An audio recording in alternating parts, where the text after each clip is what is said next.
Hello students, स्वागत है आप सभी का हमारे यूट्यूब चैनल पर जिसका नाम है सौरभ क्लासेस फॉर हिस्ट्री। मैं सौरभ आप सभी का अपने इस क्लास पे स्वागत करता हूँ। आज मैं एमए सेमेस्टर 2 के सब्जेक्ट कोड CC6 जिसका नाम है एनवायरनमेंट एंड इकोलॉजी से काफ़ी महत्वपूर्ण विषय आप लोगों के सामने लेकर उपस्थित हुआ हूँ।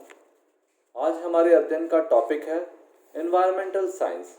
इसका हमें हिंदी में कहते हैं पर्यावरण विज्ञान।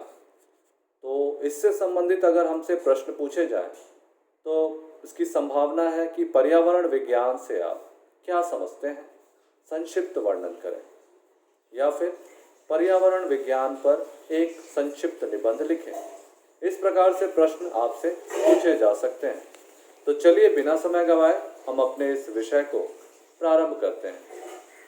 पर्यावरण अर्थात एनवायरमेंट एंड साइंस यानी एनवायरमेंटल साइंस पर्यावरण का विज्ञान से घनिष्ठ संबंध होता है।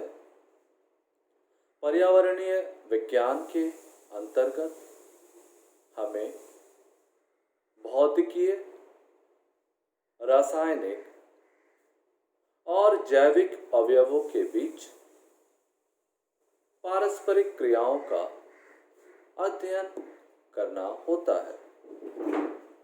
यह हमें समन्वित, परिमाणात्मक और अंतर विषयक दृष्टिकोण भी उपलब्ध कराता है। पर्यावरणीय वैज्ञानिक पर्यावरण की गुणवत्ता की निगरानी करते हैं तथा इसके संतुलन को बनाए रखने के लिए तरह तरह की नीतियां बनाते हैं। ये भूमि, जल, वायु तथा अन्य पर्यावरणीय संपदाओं के सतत एवं समुचित उपयोग एवं दुरुपयोग रोकने हेतु नीतियां भी बनाते हैं।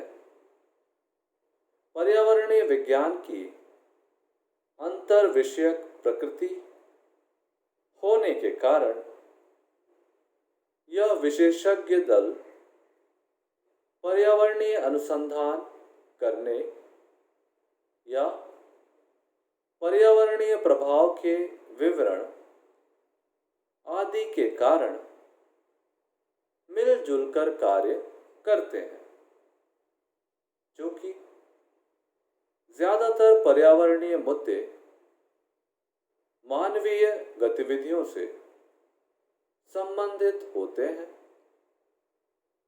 अतः पर्यावरणीय विज्ञान के साथ साथ अक्सर अर्थशास्त्र, विधि और समाज विज्ञान का अध्ययन भी कराया जाता है। पर्यावरणीय विज्ञान के अंतर्गत जलवायु परिवर्तन, संरक्षण, जैव विविधता, भूमि जल और मृदा संदूषण, प्राकृतिक संसाधनों का प्रयोग, कचरा प्रबंधन, सतत विकास, वायु प्रदूषण, ध्वनि प्रदूषण आदि विषयों को शामिल किया जाता है। 1960 से 70 के दशक में पर्यावरण अध्ययन एवं सक्रिय वैज्ञानिक अन्वेषण में तेजी आई। दरअसल देश की विकसित अर्थव्यवस्था एवं वैज्ञानिक प्रगति ने गंभीर पर्यावरणीय समस्याएं पैदा कर दी, जिसके कारण पर्यावरण की सुरक्षा हेतु पर्यावरणीय अन्वेषण एवं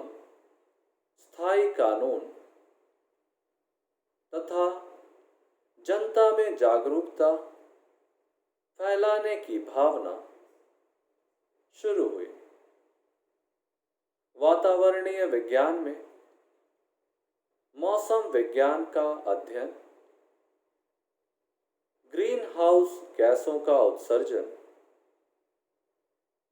वायु प्रदूषण स्तर, ध्वनि प्रदूषण आदि क्रियाओं का अध्ययन किया जाता है। वर्तमान मानव जीवन में भौतिकवादी जीवन प्रणाली के कारण वैश्विक ताप की वृद्धि ने रसायन शास्त्रीय, वातावरणीय रसायनों और उनकी क्रियाओं की जांच करते हैं। जैविक वैज्ञानिक पौधे और पशुओं के कार्बन डाइऑक्साइड के योगदानों का विश्लेषण करते हैं तथा विशेषज्ञ जैसे कि मौसमी विज्ञानी और समुद्र विज्ञानी वातावरणीय गतिशीलता को समझने का प्रयास करते हैं। पर्यावरणीय विज्ञान के अंतर्गत पारिस्थितिकी, जिसे हम इकोलॉजी भी कहते हैं, पारिस्थितिकी का भी अध्ययन किया जाता है। पारिस्थितिकी अध्ययन के अंतर्गत विशेष तौर पर मिलती जुलती जनसंख्या के बीच गतिशीलता या जनसंख्या और उसके कुछ पर्यावरणीय पहलुओं के विश्लेषण का अध्ययन किया जाता है। इन अध्ययनों से संकटापन्न प्रजातियों, पर्यावरणीय दुष्प्रभाव का जनसंख्या पर प्रभाव या प्रजातियों की जीवन क्षमता पर प्रस्तावित भूमि विकास के प्रभाव का विश्लेषण किया जाता है। पारिस्थितिकी प्रणाली के अंतर विषयक विश्लेषण की भी काफी व्यापकता है और इनमें पर्यावरण से संबंधित कई क्षेत्रों को शामिल किया जा सकता है। उदाहरण के लिए नदी मुख के आसपास प्रस्तावित औद्योगिक विकास के समय इस बात की जांच कर ली जानी चाहिए कि इससे जल प्रदूषण और वायु प्रदूषण के कुछ एक प्रजातियों पर असर पड़ सकता है। इस अध्ययन के अंतर्गत जीव विज्ञानी वनस्पतियों का अध्ययन करेंगे, रसायन शास्त्री जल प्रदूषकों से होने वाले दलदल की रासायनिक क्रियाओं का अध्ययन करेंगे,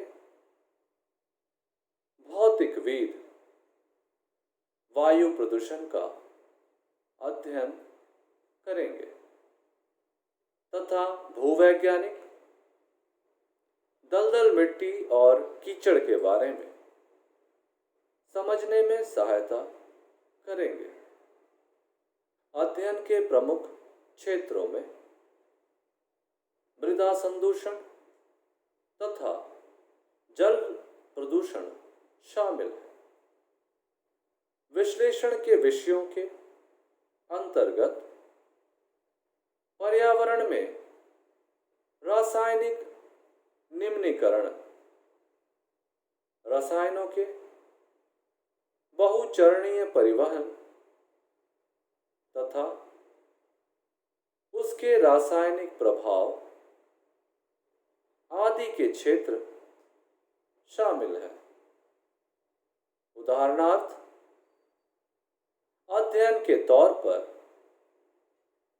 एक ऐसे लीक कर रहे माल से भरे टैंक के बारे में विचार करें, जो कि संकटापन्न प्रजातियों के जलीय क्षेत्र में मिट्टी के ढलान में प्रवेश कर जाता है।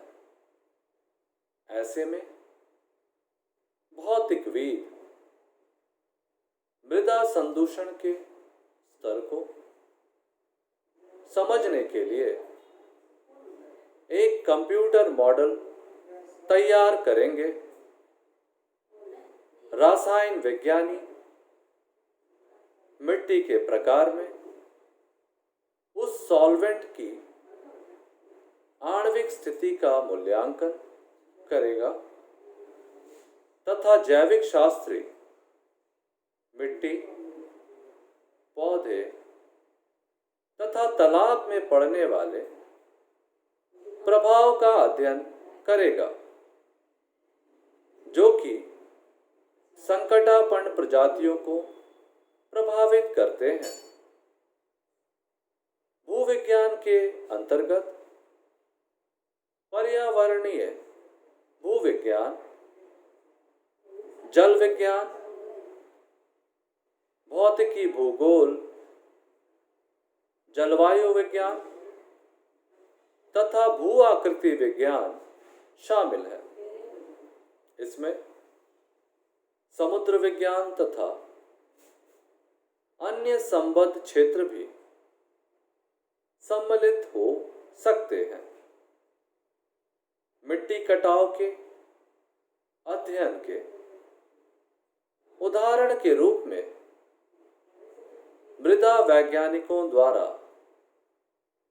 भूमि कटाव का अध्ययन किया जाएगा। जल विज्ञानी जल मार्ग के बहाव में तलछट परिवहन की जांच में सहायता करेंगे। जीव विज्ञानी पानी में गंदगी बढ़ने से उसका वनस्पति पर होने वाले प्रभाव की जांच करेंगे। इस प्रकार से हमने अध्ययनों में पाया कि पर्यावरण विज्ञान के अंतर्गत पर्यावरणीय मूल्यांकन किया जाता है। इसके द्वारा पर्यावरण सुरक्षा और सतत विकास हेतु विज्ञान की सभी शाखाओं का उपयोग होता है। पर्यावरणीय मूल्यांकन के अंतर्गत मुख्यतः फील्ड डाटा एकत्रित करके इसका पर्यावरण और विकास से संबंधित विभिन्न शाखाओं के जरिए परस्पर संबंधों का मूल्यांकन किया जाता है। पर्यावरणीय सूक्ष्मजीव विज्ञान पर्यावरण में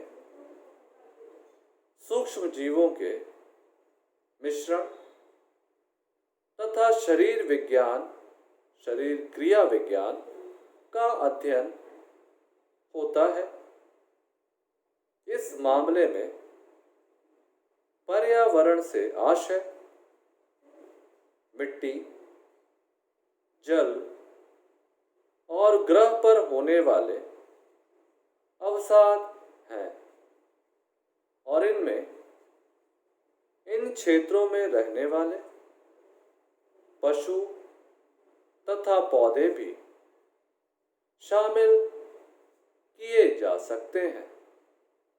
इस प्रकार हमने देखा कि पर्यावरणीय विज्ञान जो है वह विज्ञान की एक शाखा है जिसमें विज्ञान के समस्त शाखाओं का अंतर विषयक दृष्टिकोण शामिल होता है। जैसे कि हमने एक उदाहरण से आपको प्रमाणित किया कि एक रासायनिक पदार्थों से भरे टैंक को जो रिस रहा हो या लीक कर रहा हो, उसे अगर हम किसी तालाब के निकट में लाके रख दें तो उसका जो टैंक से लीक होता हुआ जो केमिकल होता है, जो पदार्थ होता है, रासायनिक पदार्थ, वह रिसता हुआ जमीन से रिसते हुए वो पानी के अंदर चला जाता है। इससे पानी के अंदर, पानी के वनस्पतियों पर, उसके जलीय जीवों पर, उसके अलावा मृदा पर, जो हमारे ढलान की मिट्टी होती है उस पर, एवं पर्यावरण पर व्यापक रूप से प्रभाव दृष्टिगोचर होते हैं। तो इसमें हर प्रकार के वैज्ञानिक, चाहे वो जलीय वैज्ञानिक हो, चाहे वो वनस्पतिक वैज्ञानिक हो, चाहे वो वायुमंडलीय वैज्ञानिक हो, या किसी प्रकार के भी वैज्ञानिक हैं, उन सब का उसमें सहयोग होता है। वे अपने अपने प्रयोगों के द्वारा या निष्कर्ष निकालने का प्रयास करते हैं कि उक्त पदार्थ का क्या प्रभाव हमारे पर्यावरण पर पड़ता है। तो इसे हमने उदाहरण के द्वारा समझने का भी प्रयास किया। तो इस प्रकार से हमारा यह जो विषय है, पर्यावरणीय विज्ञान क्या है, इस पर प्रकाश डालें या इस पर एक संक्षिप्त निबंध लिखें, या यहाँ समाप्त होता है। हम आशा करते हैं कि आपको यह विषय काफ़ी रोचक लगा होगा और आपको सारी बातें भी समझ में आ गई होंगी। यदि आपको किसी शब्द से या किसी वाक्य में कोई कठिनाई होती है तो आप मुझे हमारे कमेंट सेक्शन में अपने सवाल लिखकर छोड़ दें, हम उनका यथाशीघ्र निष्पादन करने का प्रयास करेंगे। तो आज के लिए हम अपने इस विषय को यहाँ विराम देंगे। हम अगले क्लास में फिर एक नए विषय के साथ हाजिर होंगे। तब तक के लिए घर पर रहें, सुरक्षित रहें और पढ़ते रहें। इसी मूल मंत्र के साथ मैं आपको छोड़कर जा रहा हूँ। कल फिर मिलता हूँ एक नए क्लास के लिए। तब तक के लिए धन्यवाद।